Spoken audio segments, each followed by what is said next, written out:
Do you think George is now going to be treating Kimi a little differently? George has to be a little bit more cutthroat. I still believe he's the favourite. I still think he's got the best chance. But there is an element of like, well, hang on, Kimi is stepping up and you never know how these things go. Toto's belief in himself and his ability to spot talent relies on Kimi being successful. But let's not forget, they've also nurtured George. How that dynamic between Toto and the two drivers changes as the season goes on, if they're close to each other, is going to be interesting to watch. Max is just oozing frustration at the minute. It's a good time for Hadjar. This is a chance to just say, look, come and galvanise behind me, guys. Who is the fourth fastest car? There's an argument for Alpine. It's the one squad that dedicated their 25 development to 26 and actually pulled it off. Looking at you, Williams, sorry. 2026 has become a test session for Aston Martin Honda. Fernando, of all people, is sort of the most positive of the bunch. Because they're so far off. They can make strides everywhere. Whereas I think if they'd come in and they were P8 in the Constructors Championship, that would be way more frustrating for him. You gotta be kidding me, TC. You gotta be kidding me. You think it would have been worse to be better?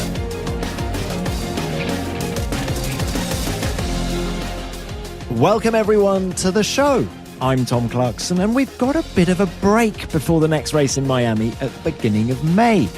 But rest assured, you're still going to get your F1 fix in the next few weeks. There's lots of good stuff coming on the F1 YouTube channel, the F1 website, F1 social channels, and of course, here on our F1 podcasts. And joining me here on F1 Nation are former F1 driver Jolyon Palmer and IndyCar race winner James Hinchcliffe. Guys, great to have you both on the show.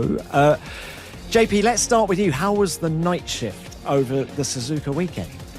It was tough. It was it's never an easy one, but yeah, it was a decent weekend overall, wasn't it? Kimi Antonelli moving on with another victory. I don't know if anyone saw the level of dominance that he had through the weekend coming, but yeah, pleased to be back on the days now, TC. And Hinch, what time was it at Barber where you were last weekend? Yeah, it wasn't great. Something like, I think the race started at 2 a.m. So that was a replay Sunday morning when I woke up getting ready for the IndyCar race kind of day. So I luckily got to sleep through it, JP. Sorry that you had to pull the live shift. Well, we're 3 races into the season and we've got a lot to talk about. So we thought we'd take a look back at what we've learned so far about the pecking order. The biggest headline is that Kimi Antonelli leads the World Championship by 9 points. And in so doing, he becomes the youngest leader of the World Championship ever.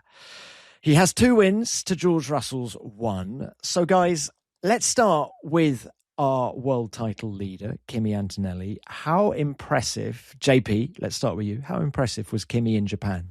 Yeah, really impressive. I mean, that's why I sort of mentioned with the word dominance for a weekend. I know in the end the safety car made a big difference and it handed him the win. But through the weekend, you just felt like he was completely in control of things. He had the pace on everyone, including George. He had George sort of scratching his head and looking for setup tweaks, which ended up making his life harder, and it went more towards Kimi's hands. If he could just get off the line, that would have been a phenomenal race. If we would never have seen him in the Grand Prix. He'd have been away, and he had the pace in hand over everyone. And I think it's the mentality stuff as well, isn't it? It's kicking on from a race win in China where there was a lot more circumstance in play, certainly in qualifying to get ahead of George.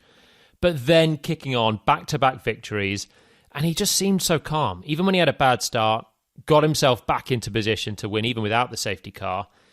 It was really impressive. I thought he'd kicked on after the win in China. Definitely. There was a sort of an inner confidence about him all weekend in Japan, both in and out of the car. Did you see that, Hinch?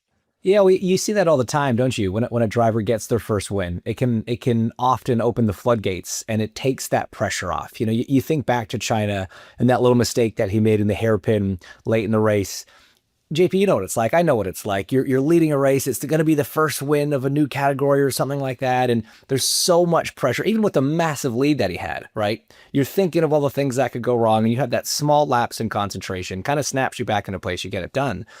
you move on to the next race. Now you're a winner. Now you know that you can do it. Now you know that you can execute at that level. It does bring a level of calm that is so different from being in that position for the first time.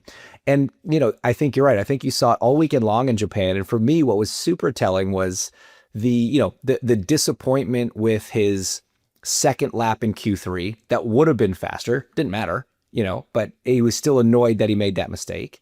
And then his post-race radio on the cool-down lap, it was night and day different from a week prior when he's winning his first race. It's all the emotion. It's this release, of expectation, all these things. It was very like, thanks to the boys and girls back at the factory. Great job. Let's go get the next one kind of thing. It was a very different Kimi, and it shows you that he's leveled up. I'm fascinated by the intra-team dynamic at Mercedes now, because throughout last year, George was the team leader and Kimi was the student, if you like, wasn't he? Whereas, do you think George is now going to be treating Kimi a little differently? He's a proper threat now. He's proved it. But I think you saw that a little bit in the way that that George was through the weekend. I mean, he was extremely frustrated, understandably on a few counts, because he a few things went against him in the race. I mean, quite a few things. And the result, he's absolutely right. He could have won the race if the safety car had come out 30 seconds later. He would have been in position to at least lead and then, try and control Kimi's attack later on. So I think partly the frustration was there, but partly he is starting to think, hang on, if you asked anyone after Melbourne, I think they would have said, this is George Russell's title. This is. I still believe he's the favourite. I still think he's got the best chance. But Why? I think over the course of the season, I think his consistency will be better. I still believe he's shown over a number of years the highest level which could win championships. And I just haven't seen that from Kimi. Obviously, the sample size is small, but last year he was really quick in Japan. He took the fastest lap of the race in Japan last year, finished on George's tail, qualified right with him. So it's no surprise that he's quick in Japan again.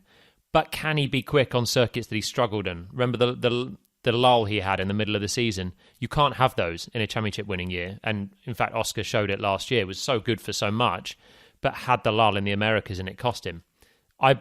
My belief right now is that George will be more consistent over the year. But even me, who still thinks it's George, there is an element of well, hang on, Kimi is stepping up and you never know how these things go.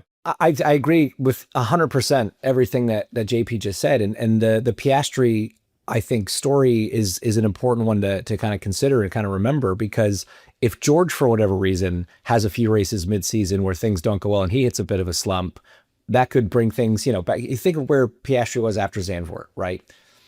If we all think that George is the guy, racing still has variables that you can't control. And you could still have 2-3 bad weekends in a row, maybe nothing to do with yourself, that if you have allowed your teammate to be too close to you at that stage, all of a sudden that power dynamic can shift into their favor. So yeah, I think right from the drop now, George has to be a little bit more cutthroat. Some of those traits that you were talking about, Jolyon, that you saw from his junior Formula Car career have to come out, and they've got to play that game. But I completely agree. If you look at George's season last year, how consistent he was, how good he was at maximizing on a weekend. China was still a little bit. There was issues on George's side that contributed to it. Kimi still hasn't got off the line well once in 4 cracks at it. So there's still things in his game that need to improve, whereas I think George is already at such a high level, which you would come to expect at someone in their 8th season versus their second. And let me add a couple of things. Miami's the next race. So I mentioned last time out, Japan, Kimi was really quick. Kimi took sprint pole in Miami last year. He was really quick in Miami. For some reason, just gelled with the circuit. So we can expect him to keep this run of form going and for him to be very quick compared to George, or at least push George all the way. And do you remember the moment in Japan where George had the super clipping? There was a software bug in the system and he pressed a button on the steering wheel, and rather than derate, he fully super clipped. So he lost a huge amount of speed. There was a moment on commentary where I thought, he's slowing to a halt. The speed difference was so big.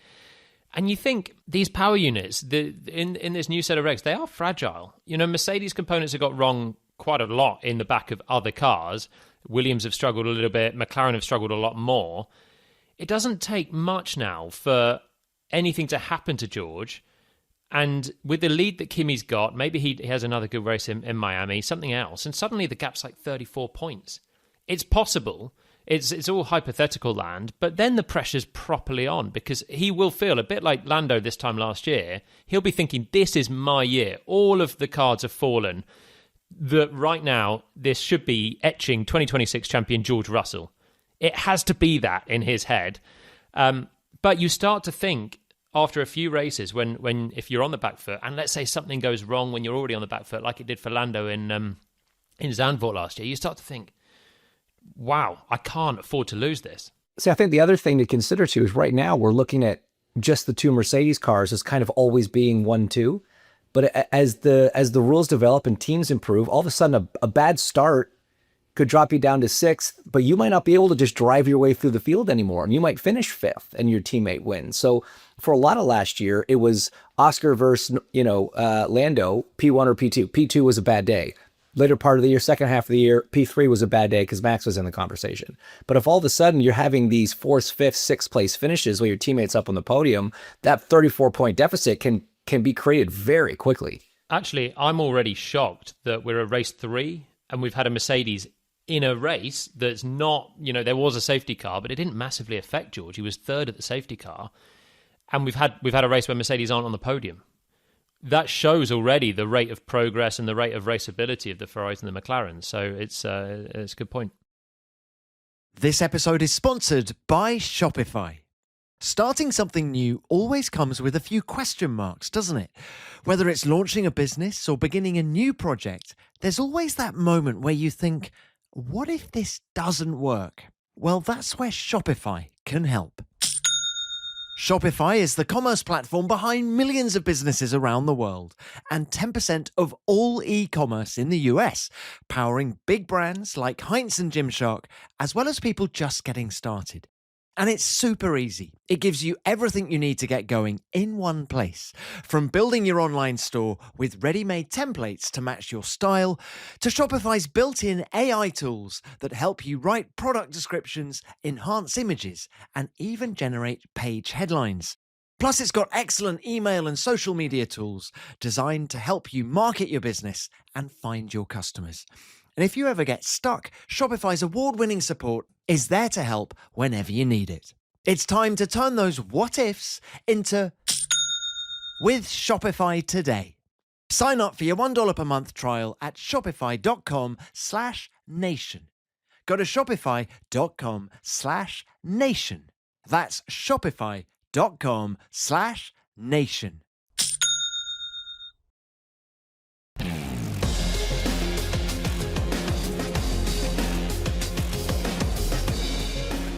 Guys, you've made a couple of references to Kimi's start going back to P6 from pole position at Suzuka. Can we talk about lights out? Because I don't know whether you noticed it, JP, but the first 2 lights at the start at Suzuka came on at the same time, right? So we got 1 and 2 on at the same time. Then we go 3, 4, 5, and then out they go. How does that unsettle a driver? Do you think that's why Kimi made his bad start? You think, how does it unsettle a commentator when you suddenly see both lights coming on at the same time as well? Luckily, I don't do the talking at that moment. But so with that, the drivers and us in commentary were informed that could happen. There was a glitch when it was tested on the Thursday. All the systems are tested, and for some reason there was a little bug in the system that just had lights 1 and 2 coming on at the same time. And it was we were told it's an unlikely chance to happen in the race, but if it does, that's something. Lo and behold, it did. I'm not expecting it to happen again, but the drivers were all told about it, and I think if they weren't told about it, it might surprise you a little bit, but I don't think that would have made any difference because really, from the first light on to the sort of 4th light on, you're all just in prep phase. It used to be, didn't it? Just red lights go on, red lights go off. And effectively now the build-up to the 5 red lights are all just waiting for 5 red lights on where you need to be perfectly in position with your throttle, have your revs where you want them, have your clutch on the tip of your fingers ready to drop to the right point. So lights 1 or 2, I'm not going to give him that as an excuse. And what about the intra-team rivalry? You've made some references to last year, Lando Norris, Oscar Piastri. Do we see a sort of repeat happening here? Do you think the characters we're talking about in George and Kimi, Hinch, are they similar? Do you see it playing out the same way? Or do you think there's more of an edge to George and Kimi? I don't think we're going to see a repeat of Hamilton and Rosberg in 2016, but do you think it'll be more that than what we saw at McLaren? Potentially, yes, because I do think that George has a bit more of an edge maybe than either Lando or Oscar had to show or chose to show last year. And then conversely, I think I haven't seen that out of Kimi, that he's even got that same level. So you're sort of, if Lando and Oscar were sort of level-ish here and here, I think George's a bit higher, maybe Kimi's a bit lower. But I think that all changes as we get further into the championship. And if this theme continues, that it's kind of going back and forth between the two of them, as we sort of thought was going to happen, maybe to a bigger extent last year at McLaren, but tensions are going to rise. Toto's going to do what he can to try to, keep a lid on that, because he's seen what can happen when that keeps going too far. But it is interesting because, Toto has been so open about the whole Kimi Antonelli experiment, right? And it almost feels like a lot of Toto's belief in himself and his ability to spot talent relies on Kimi being successful. Obviously, he's a 2-time Grand Prix winner now. To a large extent, he's proved it right. But how that dynamic between Toto and the two drivers, kind of changes as the season goes on, if they're close to each other, is going to be interesting to watch. But it's interesting, isn't it? Because you sort of mentioned, and there is definitely, there's got to be a level of Kimi justifying Mercedes' decision to put him in. He came in so young, loads of questions on it last year. And if he does well, then Toto can sit back and say, look, we told you this guy's a talent. But let's not forget, they've also nurtured George. So they brought George from Formula 3 through the ranks, put him at Williams for a couple of years, then put him at Mercedes, and he's just played a longer game. But he's also a Mercedes protege. So if George wins or if Kimi wins, they can say this is one of our own that we've brought through the ranks and we're showing it. Just obviously Kimi's been under a little bit more scrutiny because he's had such a quick rise. And we touched on it in an earlier pod that, there is the looming presence of Max Verstappen. Who knows what Max is going to do going forward? But if on the evidence of what we saw last year and the driver merry-go-round, I'm sure him or his manager Raymond Vermeulen will have been on the telephone to Toto Wolff. And that puts added pressure on the current guys, even though Toto felt he almost felt forced to come out with a statement in Suzuka saying there's no room at the inn. If George and Kimi are both driving well, are you thinking you're still desperate to put Max in the car? I don't know. If you've got a happy partnership and they're winning, obviously we know Max has got all the talent in the world, and surely as the pecking order gets closer, the cars will develop as well and get more akin to something that Max wants to drive. But I don't feel like it's quite the same as last year when we saw him absolutely at the peak of his powers, wanting and having that hunger. So I think if you're George and Kimi, I think you're kind of enjoying the fact that Max isn't loving life right now. I'm sure he's still looking at a team that can win races, but then there's a whole bigger picture with Max. So I'd like to see a little bit more. I'd like to see a bit more fight in the Mercedes duo as the season goes on. I think the McLaren one last year, as a benchmark, it was just so sedate, wasn't it? They were very much complying to team orders all the way, even in Monza time. Even then, there was repercussions for what happened in Singapore, and Lando took it on the chin. And really, Singapore was the only moment where I thought there was a proper bit of fight from Norris against Piastri. Apart from that, both drivers were just listening to the team and playing it nice, which is great. Good for McLaren. They won. Happy days. The team carry on. The partnership's good. Just from a sporting sense, if you've only got one of the two of them that can win, I'm here for the rivalries. Andrea Stella, team principal of McLaren, said in Suzuka that Lando and Oscar are getting on better. They're working even closer this year than they did last year, which I was surprised at. Because I feel there's actually more of a gap between Oscar and Lando at the moment than there was almost at any point last year. pretty much any competitive session, I'm talking quali really, Oscar seems to have got the edge on Lando with these 2026 cars, and yet here they are still working closer than ever. I think the important thing is they're working together to get the team better, right?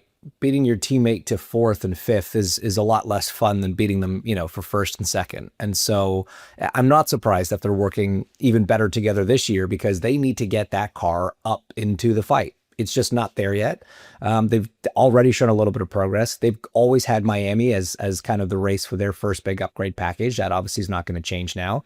Other teams have had to sort of shift their approach, but it's a time in a team where the drivers really do have to work together to make sure that you can then go, all right, now I can butt heads with my teammate because we're fighting over wins. As long as we're fighting over fourth place, it's not really as interesting. So I'm not surprised to hear it. I think it's the right approach for those guys. They can be quite relaxed, can't they? Because there's no title on the line. The scrutiny's not there.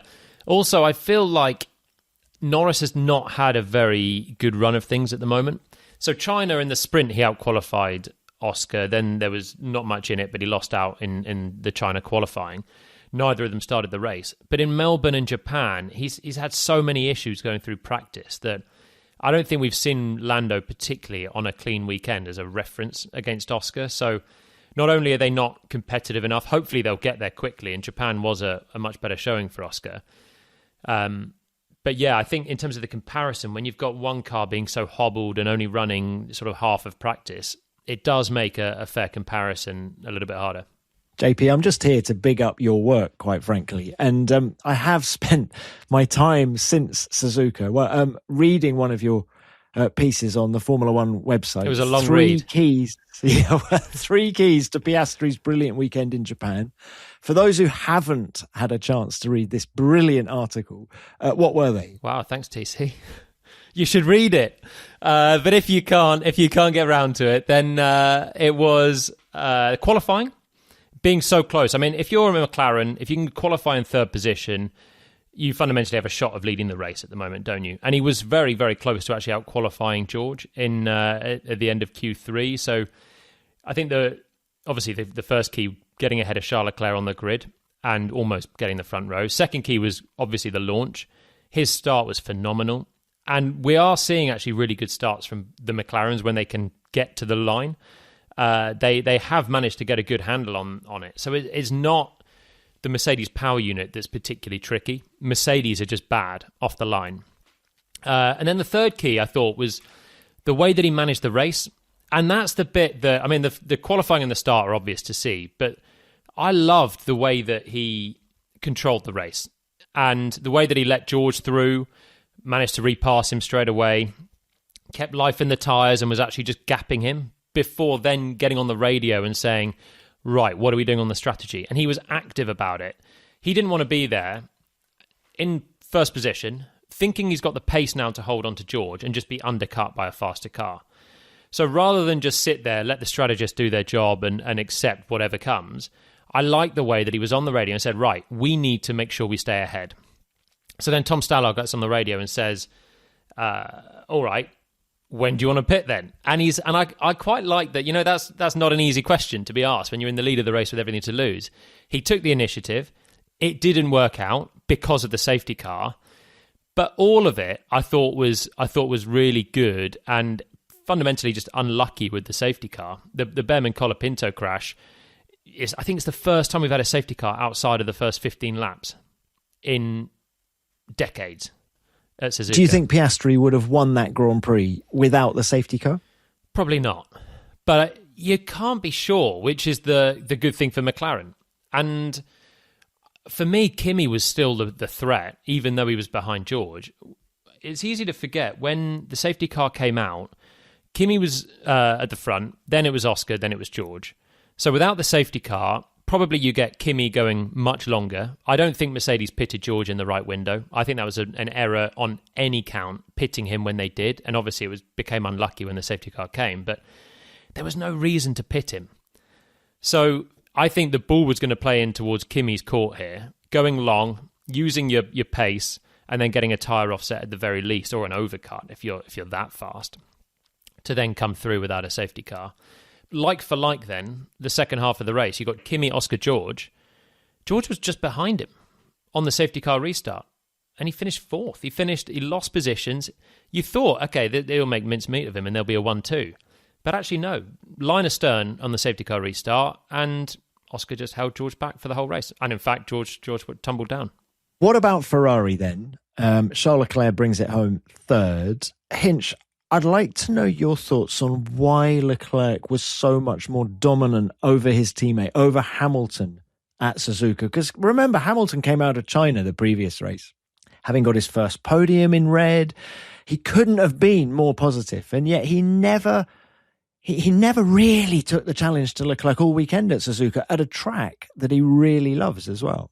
It's a track that he does love, a track he's done well at. But I think if you watched the onboards throughout practice, you could see that this was not going to be a happy Hamilton, because that car was just diabolically loose everywhere. Just so much oversteer, such a lack of rear grip. And, we've talked a lot about Hamilton's style. He kind of needs that button down rear end a little bit more. He can deal with the understeer maybe better than Leclerc, but Leclerc can deal with an oversteering car more so. And some of Charles' onboards were just, I was like standing back from the TV watching, because it looked just awful.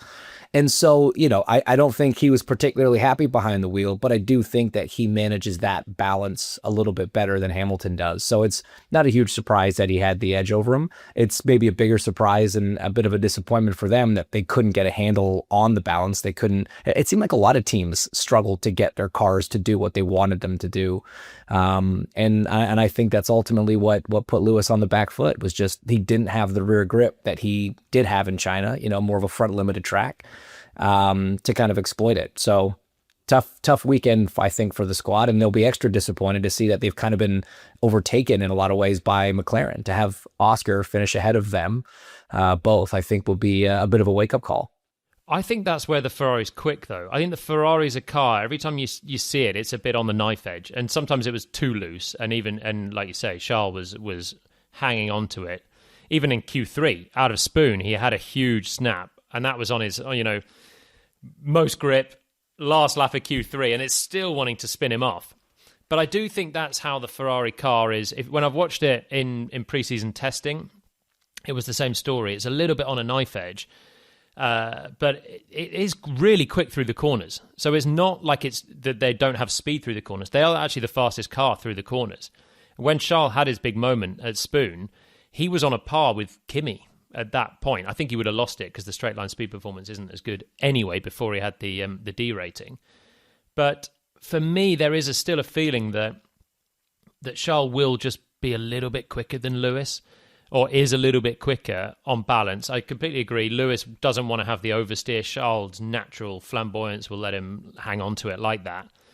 But I still think a little bit like we talk about favourite tracks and whatnot. Lewis has always been great in China. He's been super fast in Melbourne. I'm interested to see still the next races. Montreal, he's formidable as well. But Miami's, his record's not been so good.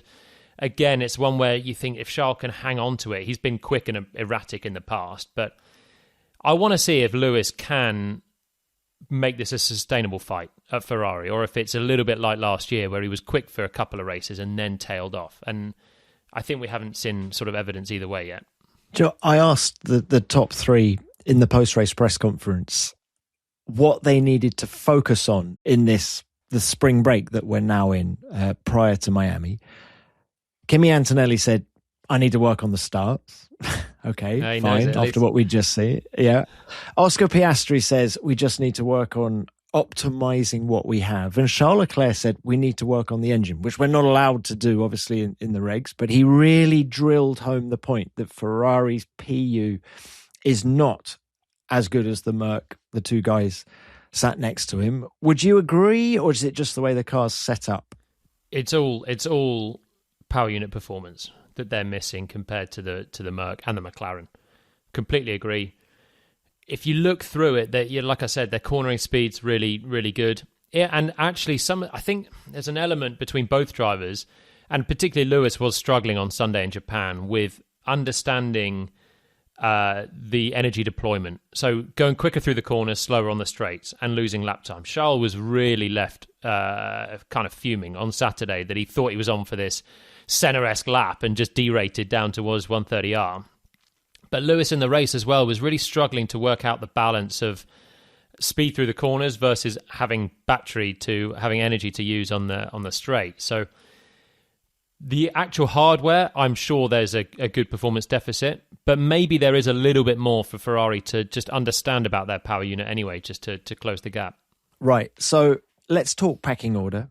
We still think Mercedes is the fastest car, McLaren P2, Ferrari P3. Are we all in agreement on that? I think 2 and 3 is going to depend track to track.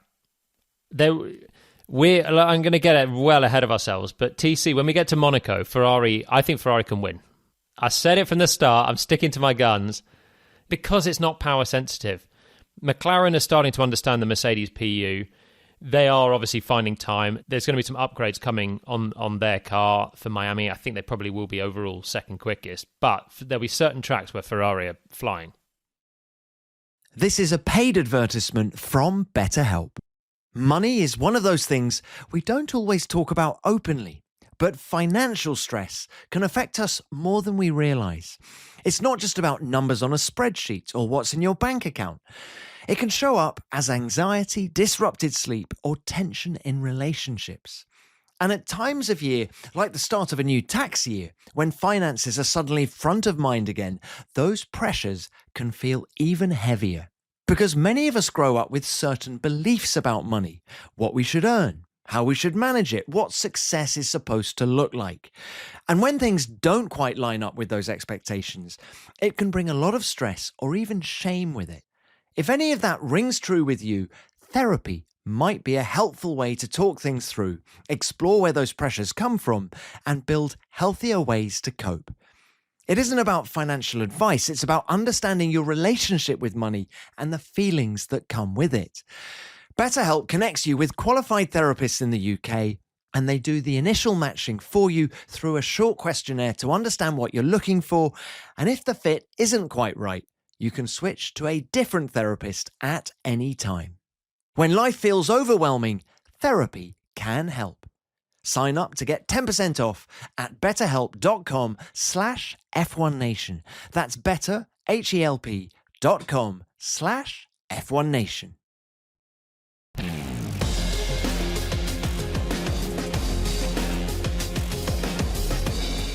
My question to you now is, who is the fourth fastest car? Who has the fourth fastest car now? Haas are fourth in the Constructors Championship. Is it Haas? Is it Alpine? Is it Red Bull? I mean, there's an argument for Alpine with Gasly, qualifying seventh, basically every chance he's had. So, yeah, I mean, they've got the right power unit in the back of the car. It's the one squad that dedicated their 25 development to 26 and actually pulled it off. Looking at you, Williams, sorry, but it's not a bad position to be in. And yeah, if we're talking about fastest car, you talk about qualifying. That's when you see the speed of a car. And right now they're out qualifying Red Bulls on a regular basis. And how good was Gasly in Suzuka when he had Verstappen staring at his gearbox lap after lap, and from what I could see, didn't make a single mistake. Really good. One of the best drivers on Sunday, I think. Went fairly unnoticed until we started seeing Max trying to get him on the last couple of laps. He only finished 7 seconds away from Lewis. The gap 6th to 7th. We're sort of used. We've been talking all year that there's a massive gap between the big guns and the rest. Well, straight away, after 3 races, you can almost say Red Bull are in the rest rather than the big guns. Their performance drop-off since Melbourne has been a real head-scratcher. But yeah, Gasly was not far away from the Ferraris, or from the Ferrari, from Lewis. I had a drink with Steve Nielsen, the managing director of Alpine, on Friday night in Suzuka. And he was just saying what a difference these 3 races are having. Actually, at that point in the Japanese Grand Prix weekend, they were struggling with understeer, which you really don't want around Suzuka. But still, he said, we've gone from a team we've lost, over the last few years, We've lost a lot of good people, but suddenly we're a desirable team again. The CVs are starting to, come through the letterbox. They've got Jason Somerville, brilliant aero guy, joining in a couple of months. You can feel the tide starting to turn at Alpine. So really happy for them. But why don't we talk a little more about Red Bull Racing? They have their lowest points total after 3 races since 2015. And all I remember then was Adrian Newey being very rude about Renault, the Renault PU. That's all we got. That was all we got out of Red Bull that season. And look, team principal Laurent Mekies was my guest on last week's F1 Beyond the Grid podcast. We recorded it on the Thursday of Japan. And when he joined halfway through last season, remember, after Christian Horner was shown the door, the team decided to continue focusing on their 25 car instead of switching full attention to 26. So I asked Laurent why they made that decision and whether they're paying the price for it now. With the new regulations coming for 2026, with the new power unit projects, there were all the reasons in the world to say, well, you know what, let's turn the page. 25 did not work. Let's concentrate on 26. You would have been mad to do anything differently. And the truth is, Tom, nobody wanted to turn the page. They all wanted to get to the bottom of that 25 car, get to the bottom of what didn't work, and turn things around. That's how deep is the fighting spirit in the team. We still think it was the right thing to do because we felt that turning the page to 26 would have been a little bit of an easy escape and a wishful thinking that next year will be better, even though we didn't fully understand what were the limitation of 25. We didn't think it was the right way. Now, of course, the time and energy we invested for the late push last year, does it have an impact on where you start 26? Of course it does. So, of course, we pay a bit of the price today. Do we use it as an excuse? No. We are not happy with the starting point, but this team has been very, very good in turning things around, and we have another chance to do it this year. I love it. I think it was the right call because, look, with everything changing in 2026, you just have no idea where you're going to stack up, even if you dedicate all your resource to it. Look at Williams as an example, right? But in 2025, they still had a shot. It's so difficult to have a shot, to be in a position to fight for a championship, that I think if you even have a remote chance to do it, you have to go for it. And I love that Laurent said that was the attitude within the team. Nobody wanted to give up. Everybody thought it was still possible. And guys, they came within 2 points of getting it done. I mean, it nearly really paid off for them. Even if you pay a little bit of the price in 26, there were just so many question marks around it anyway. I love it. I think they did the right thing. And look, from the 3 of our seats, it made the end of 2025 way more exciting. So selfishly, it was good for us and good for the sport. But I think from a team standpoint, it was the right call because those opportunities can be fleeting, and you got to jump at them when you can. But it was honestly, it was barely an opportunity last year, though, wasn't it? So when Laurent came in, Red Bull were nowhere, and it made. If you rewind to sort of Budapest, it made no sense at that point for them to continue developing. I bet if we'd spoken to you, Hinch, summer break last year, and you say Red Bull could throw everything at this year or look to next year, there's not a chance you're going to say, yeah, keep developing to Abu Dhabi. Even Max Verstappen was saying after Hungary, wasn't he? I don't think I'm going to win another race this year. Yeah. So you can admire the racing spirit. I completely get it. Look, we're broadcasters. What an amazing year it was in the end. It came down to the last lap of Abu Dhabi. What a turnaround. I do think it's bought, Laurent and Red Bull sort of a bit of time because they've shown how well they can develop a car and get the race team back into winning mode where they were sort of in a bit of freefall before. It's a shame they didn't win it if they were going to do that, though, because there was so much that kind of went their way as well. You think the McLarens clashing in the Austin sprint. You obviously think the DQ in Vegas. All of it, they got so close. And with all of that development, 100% of focus on last year, to come so close, 2 points, 1 position for Lando and not quite get it, and then also compromise this set of regs it's a tough one. I like the racing spirit, but I think they knew this year they were already going to be compromised because of the power unit.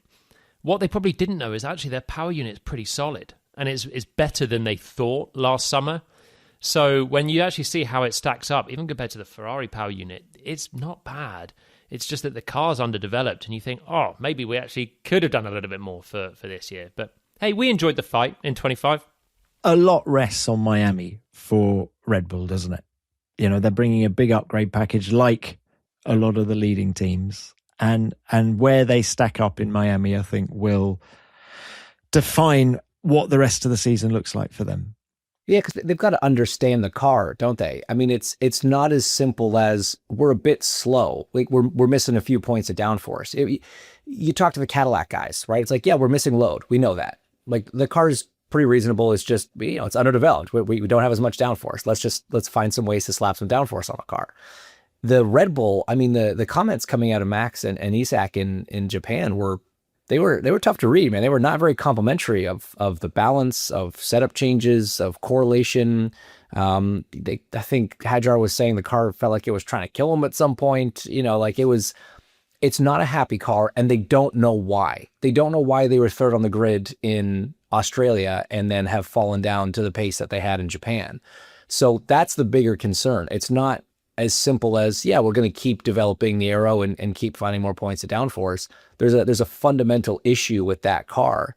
And as of today, as of post-Japan, they don't know what it is or how to fix it. If you don't know what it is, you don't know what to fix, right? So that's why I think Miami is such a key race for them, because you've obviously got this massive amount of time that Formula One teams don't normally get in the middle of a season to really do a deep dive into the data, run all the simulations, spend time in the simulator, get all these things worked out.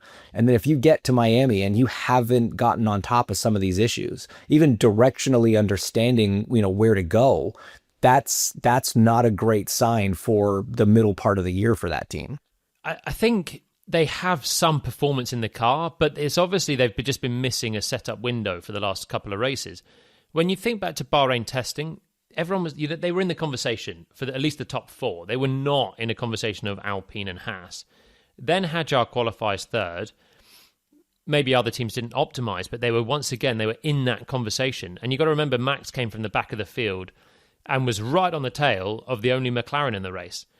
They've not just been outdeveloped in the course of 3 races. What they've done is work the car from Melbourne, where it was obviously working quite well.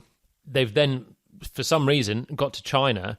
I don't know if the pre-event simulation for the setup or something hasn't put them in the right direction. Now, they changed the car a lot between the China Sprint and the Grand Prix.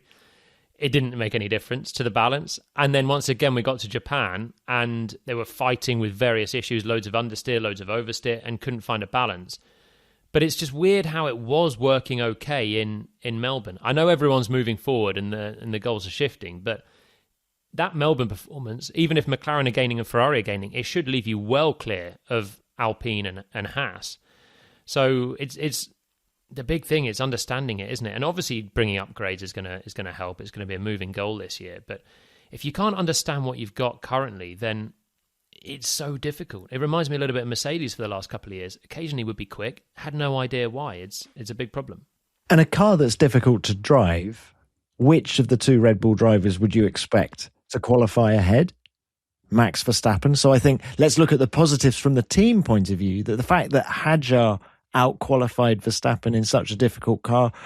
Okay, Hadjar is very good at Suzuka. He was good last year. He was good again. But still, I've been really impressed at how he's got to grips with a difficult car, how he's embedded himself inside that team. And that surely is at least a positive to come out of Suzuka. Yeah, they don't have the second car blues anymore, do they? I mean, it really does seem like Hadjar's done an incredible job. Well, yeah, I got both car blues, but I mean, it's in some ways it is better because at least they are close. And I think it's a great point, TC. When we can look at last year, the last few years, you take a team when they are having a weekend where the car's really good and the teammates are quite close. Like I think back to Mercedes quite a bit last year, right? When Mercedes was at a track that the car was really dialed in and the performance was there, Kimi was quite close to George. They could be very competitive. When you got to a track where they were really struggling, George would still hang on to those 4th and 5th where Kimi was, lower half of the top 10, on a good day in those bad days. So you kind of tend to see that difference, and especially experience when the car's not performing well. This car's not performing well, but the Hadjar's right there with Max. It's kind of back and forth between the two of them. So from the team standpoint, I think they can take some, solace in the fact that they put the right guy in that second car. Now they need to focus on getting the car back up to where it needs to be. Yeah, and Max is just oozing frustration at the minute, isn't he? And I mean, guys, he had a press briefing. I'm sure you both heard about it on the Thursday. I alluded to it earlier, but where he asked a journalist to leave the hospitality area of Red Bull because he was frustrated at a question he'd asked him at the end of last year. And these are not cars where you want to be frustrated, right? You talked about Charles Leclerc wringing the neck of a car and actually, getting nowhere with it. So if you're not in the right frame of mind with these cars, and you've almost got to have a patience about you to get the maximum from them, I think you're going to struggle. And we saw that from Max in Suzuka, didn't we? He's just not enjoying.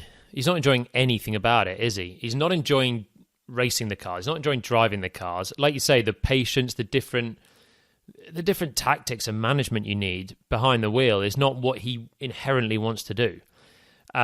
So the pace of the Red Bull is also not good. So if he does it well, he can qualify 7th or 8th.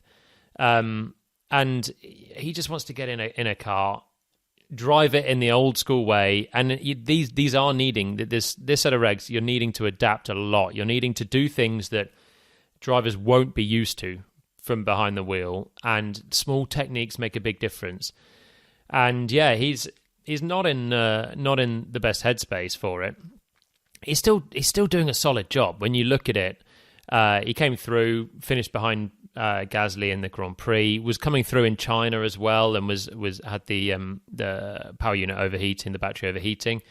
So he is still there or thereabouts. But you just think at Red Bull, it's a good time for Hadjar. I think he's driving really well. I'm impressed with how he started. And then you're looking across at the main guy not enjoying that side of things, and you think this is a chance for me to just say, look, I'm good, I'm here. Come and galvanize behind me, guys, if you want, and just try and keep that enthusiasm going, because it must be difficult, I think, for the Red Bull team to have your champion kind of oozing so much negativity. When you walk in the garage and you know that you're going to strap your driver in, but he's not loving being there. I think Max is, because he's been so vocal about it. He still has to keep working. I'm sure he is. I'm sure he's still as hungry as ever. But JP, keep working. But if I was Laurent Mekies, I would want Max Verstappen in the factory as soon as possible, just to sort of allay any fears, because I think there's been so much negativity coming out of the Red Bull camp over the Suzuka weekend, whether it's from a performance point of view. They will have all read that story about the journalist. I think Max Verstappen needs to go into the factory and just give some positivity back to all the guys and girls working round the clock to give him as good a car as they can. And I think, because they'll otherwise be just coming into work going, guys, what the lead guy's not buying this. Why are we doing this? And I think he just needs to give confidence back to that racing team. You're not wrong, but we also don't know what's happening back at the factory. Comments in the press are one thing. What's said behind closed doors, I think, is a very different thing. But I think he needs to do that, Hinch. Go and do the behind closed doors bit now, because we've all seen what's come out of the media. But what I'm saying is we don't know what he's saying in the garage. We don't know we don't know. Maybe he's already done that, right? I mean, I can think back to races even last year, the last couple of years, where the balance isn't great. Max is having an okay session or an okay race. And if you listen to his radio, you would think that he was having the worst Grand Prix that any driver's ever experienced in their life. That's Max. And I think everybody that works at Red Bull knows that to a certain extent, Max's emotions can outweigh the actual feeling, within the camp. So I think that I completely agree. This is a time to kind of, to galvanize the team, behind him or just in general.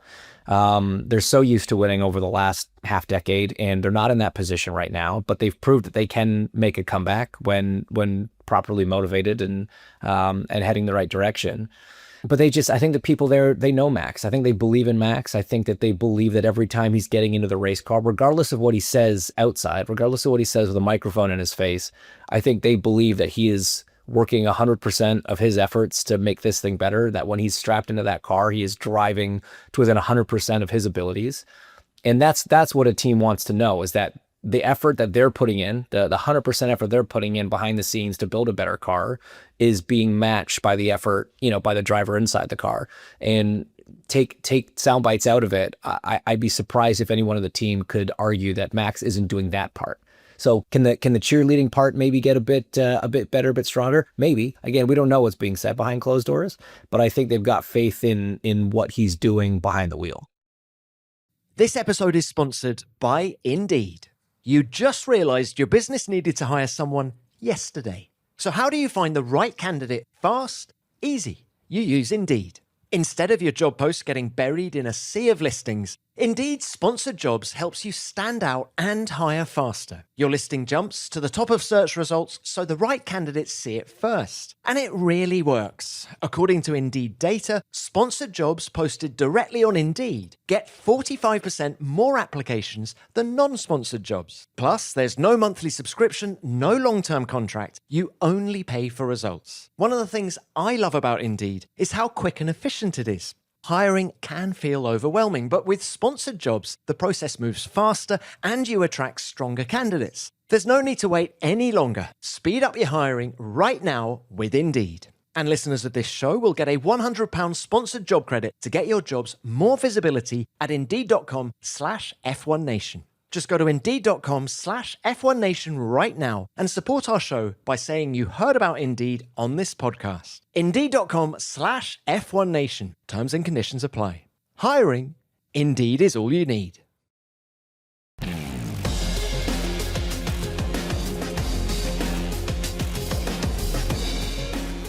There's one more team I wanted to discuss today, however, and that is the green team. Papa Fernando. Specifically, right? He arrives in Suzuka on Friday morning. Grinning like a Cheshire cat. It was so wonderful to see. He's very private, Fernando, actually, about family and friends, but he did open the door ajar and just tell us all a few things about what a proud moment it is and how much he was relieved to have been at the birth of his child. But how do you think Fernando's feeling about his work at the moment? I mean, we saw Aston Martin, he got their first Grand Prix finish of the season at Suzuka. Are there little chinks of light now? I like your optimism. But they were so slow in Japan, TC. So, I mean, I think they've had to make... They're troubleshooting issues, aren't they? So they've had to make concessions just to get the car to be able to finish the race. And then... I see from Fernando, again, someone that's not happy with the overall state of play at the moment. He's also been pretty vocal this year. But I also see a patience from him, where you thought a two-time world champ, he's 44, soon to be 45, he's a new dad, and you think this could be the sort of time where it's toys out the pram, we're done here, it's not worked out, all of the dream of 26 hasn't happened. But I've seen a different side of Fernando here. The patience game. Just thinking, okay, well, it's not right, but what are we going to do about it? It's a calm side, and things are bad. I mean, it's one of the all-time flops that we're watching right now. Aston Martin can only finish a race if they're running really down on power to try and get some level of drivability and reliability out of it, and they can just get one car to the end after 3 Grand Prix. It's terrible. But Fernando is obviously thinking, all right, buckle up. I'm going to stay here and I'll be 50 years old, but I still want to be your racing driver when we can fight for a championship. He's not going to want to end it on this, is he? 2026 has become a test session for Aston Martin Honda. And so it's all for him. Okay, Adrian Newey, what are we going to do in 27? Oh, and by the way, can you no longer be team principal because we need you to focus on the performance of the car? Yeah, I mean, it is such a difficult situation to be in. I mean, the place, it's funny because Fernando, of all people, is sort of the most positive of the bunch, which is not something you would have maybe predicted if you'd explained this scenario to somebody. But, Adrian Newey's comments have been maybe less polished than the average team principal would have done in a similar situation. Lance isn't hiding his frustration and disappointment either. And Fernando has kind of taken a little bit more of the fatherly approach and being like, okay, which is maybe fitting now. He was just getting used to it, getting used to the mellow dad vibe. Up. Yeah, exactly. But no, it is. I mean, it's to your point, JP, to have to detune the car essentially just to finish. And we know that finishing at Suzuka at Honda's home race was almost a mandatory thing. Like if they had to slow it down, even no matter what they had to do, they needed a car to finish there. It'll be interesting going back to Miami without that pressure now. They assumedly turn everything back up. How much progress have they really made? But this is absolutely a long program. This is not going to happen quickly. This is not going to be easy, and it's not going to be fun.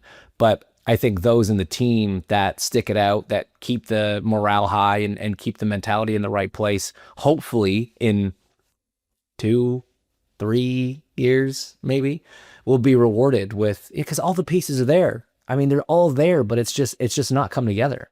But then you got to think with this. We're talking Red Bull. We're thinking, this is a longer term plan for them to get back now.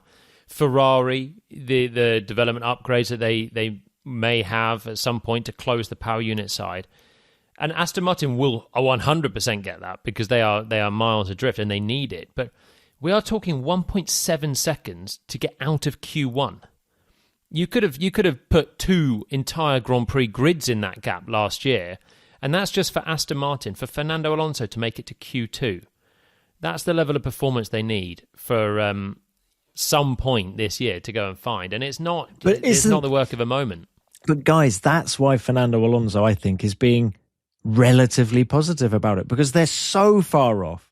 It's obvious that where they can make strides everywhere, right? Whereas I think if they'd come in and they were, I don't know, P8 in terms of team performance, P8 in the Constructors Championship, that would be way more frustrating for him, because they've sort of got it right, but not right enough. Whereas you now, got to be kidding me, TC. You got to be kidding me. I think it would have been worse to be better. I think it's less demoralizing for Fernando Alonso to be where they are now than to be wedged in Williams qualifying territory. P6. Yeah, because you've got Adrian Newey. All you need is the They'd still have Adrian Newey if they were Williams, though. All he needs is the ADUO to come in and for Honda to make the strides that they can obviously make. And then I think by the summer break, Aston Martin, right, you heard it here first, We've got to guys. clip this up. Yeah, you can play this back in the summer break. But I think come around sort of race 13, race 14, Fernando Alonso will be in the conversation in the midfield. He won't be cut adrift like he is now. Don't see it. You can clip that bit up as well. Yeah, I'm going to take the under on that one. But JP, I'm so curious if I'm just the masochist here, or if you have the same curiosity I've got this morbid curiosity to drive that Aston Martin and feel what these vibrations are like. I really want to know. There's only 2 people now. Jack Crawford's tried it, so there's 3 people that actually know what it feels like and how difficult it is. I am so curious what that must be like. It's because as racing drivers, we know roughly what it's like to sit in a car. You know what it's like to lock a wheel, to rumble a curb, to all of these sensations. I have never had a car that's shaking me to bits as I'm driving. So yeah, I have the same curiosity. I'd like to stop when I want to stop. I'd like to drive it to see what it's like. And also, come on, let's look at history. Fernando Alonso is very bright. He's a political animal. I think it was just a graphic illustration to the powers that be that we need some assistance, and the ADUO and all that kind of thing. I'm sure there was a bit of gamesmanship going on as well. I mean, no way saying that there were no vibrations, but I've heard so many drivers, in fact probably you two as well, saying that if he was challenging for a win, he would have stayed driving that car. There is absolutely no doubt about it. So there was a little bit of gamesmanship going on just to emphasize to the powers that be that we Honda need help. And he's good at it, isn't he? Across the board, he knows all the GP2 subtleties engine, that will we've had get it clipped before. up and do the rounds. So I agree. But this is like we're into 2002 Fernando here, aren't we? He's a test driver. For the first time in like 25 years, he's a Formula One test driver, and that's all Aston Martin are doing. It's just such a crying shame that they are not even competitive to be. I mean, he finished behind the Cadillac. Checo did a good race in Japan, but they're so far off, and I think that's why to an extent there is nothing to play for him or Lance. Every weekend they turn up, they'll drive around in circles, they'll report a balance. It doesn't even really matter at this stage. The car's down on downforce, but if they can't even get to the end of the race, they can't get near a Q2, just bring us a heap of downforce, lose a bit of weight, and then so much of the job is clearly on Honda's side, and it doesn't look like it's going to be a quick fix. Before Japan, they didn't know what was causing the vibration still. They didn't know the root cause. So ADUO or not, if you don't know, we're talking about the chassis side on Red Bull, understanding it is the main thing, and Honda have got to understand exactly what's going on before they can even think about bringing actual performance upgrades and reliability genuine fixes. Well, guys, thank you both very much for your time. How does the spring break look for you, JP? Out in the garden, getting green fingered. I'm figuring out what all the gardening's about. Weeding, mowing the lawn, stuff I never normally get time to do. It's lovely, TC. The joys of April time in the UK. What an old soul. Yeah, not gardening. I can tell you that. Still lots to do on the IndyCar side. Have Long Beach Grand Prix coming up here in a few weeks, but we do have 2 weekends off in a row, which is a bit different. So back home in Toronto for a few days, and then head back to Indianapolis. Start preparing for the next one. Cool. Well, look, guys, have a great time. Think of me running 35k tomorrow in preparation for the London Marathon. Good luck. Wowie. I'm too old for this, but it's a bit late for me to back out now. That's kind of kind of where I'm at with this marathon running. But anyway, quietly, don't tell anyone, but I'm actually really enjoying the training. I'm enjoying the discipline. You guys are professional sportsmen, right? And the discipline surrounding fitness, I'm actually very much enjoying. I run 3 times a week, and I make sure I do. Wow. When's the big day, TC? So the marathon is 26th of April. So the weekend before the Miami Grand Prix. So Hinch, if you see me walking around with crutches in Miami, have a little electric scooter in the paddock. Yeah, you'll know why. Here comes TC. I like it. You're keeping yourself fit just in case you get that Aston Martin call up as well, which is good. Well, apparently the chef can drive it, and I do a good lasagna, lads. So perhaps my name is on that drive. But guys, thank you very much. Great to catch up as ever. And for everyone listening, please keep across all the latest F1 news during the break by going to F1.com, the official F1 app, and at F1 on social media. And don't forget to check out F1's other official podcasts. My guest on F1 Beyond the Grid this week is F1 Academy champion and Mercedes development driver Jolyon Palmer. That's out on Wednesday, and you can watch our chat on the F1 YouTube channel. And the latest episode of F1 Explains is all about commentary with F1 TV lead commentator, the legend himself, Alex Jakes. That's just below this show on the F1 Nation feed. Thanks very much for listening, and we will be back next Monday, so speak to you then. F1 Nation is produced by Formula One and Audio Boom Studio.